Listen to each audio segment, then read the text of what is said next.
Okay, so the Epstein files. It's just this massive, tangled web of really disturbing information. In this explainer, we're going to pull on some of the strangest threads that our source material has uncovered. We're talking about everything from a huge order of industrial acid to some really chilling emails that connect to, well, global events. It all kicks off with this number, 330. That's 330 gallons of sulfuric acid. That's what an entity tied to Jeffrey Epstein ordered. And just so you can picture it, that's not a small bottle. We're talking 6 huge 55-gallon drums of some of the most corrosive stuff you can legally get your hands on. Right, but it's the timing of that order that our source flags as being so critical. It was placed on December 6th, 2018. Why does that date matter? Well, it was literally one day after federal authorities reportedly reopened their investigation into him. The timing is, it's just too close for comfort.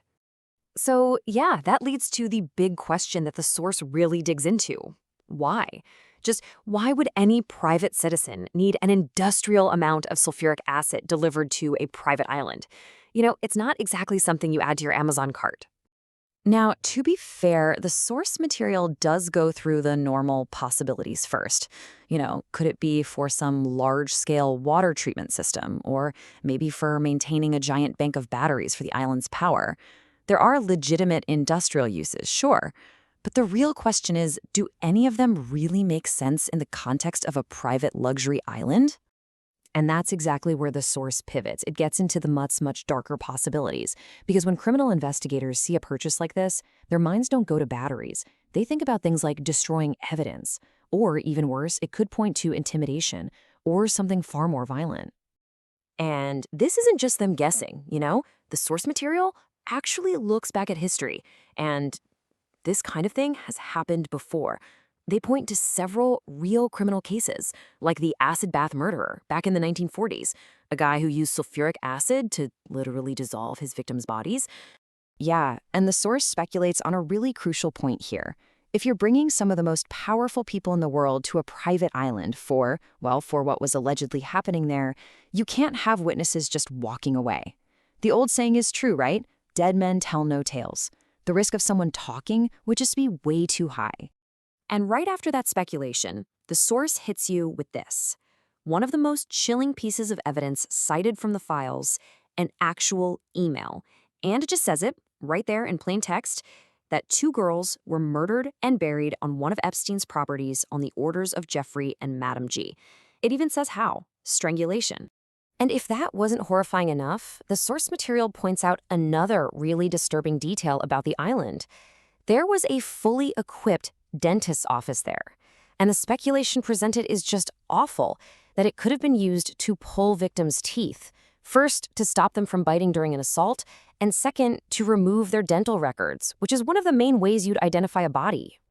So, all of these allegations, they paint this picture of just absolute cruelty and control. But what if the story is even bigger than that?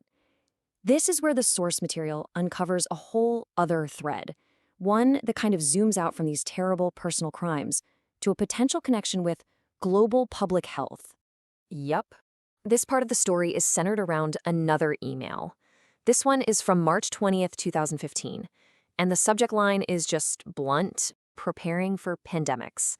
The email itself, which was sent to Jeffrey Epstein, talks about how to officially involve the WHO and the CDC in some kind of plan.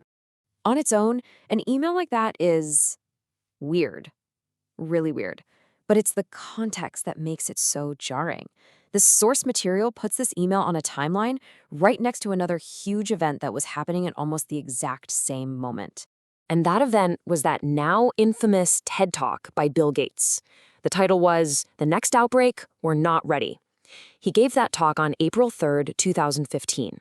That's just 2 weeks after Epstein got that email about pandemic planning. Our source really highlights that timing as a major point of interest. But it just keeps going deeper. The source points to one last and honestly shocking email from 2011. It was sent to Epstein, we don't know from who, and the quote is, it's really hard to even read. It says, "I've been thinking a lot about that question you asked Bill Gates. How do we get rid of poor people as a whole? I have an answer for you." So we're just left trying to piece all of this together, right? And it all leads to these huge unanswered questions. Who were these powerful people Epstein was talking to? What was the real point of a private conversation about a pandemic years before it happened? And maybe the most disturbing question of all, what kind of answer could possibly follow a question like that? The files might be unsealed, but it really feels like the full story is nowhere near being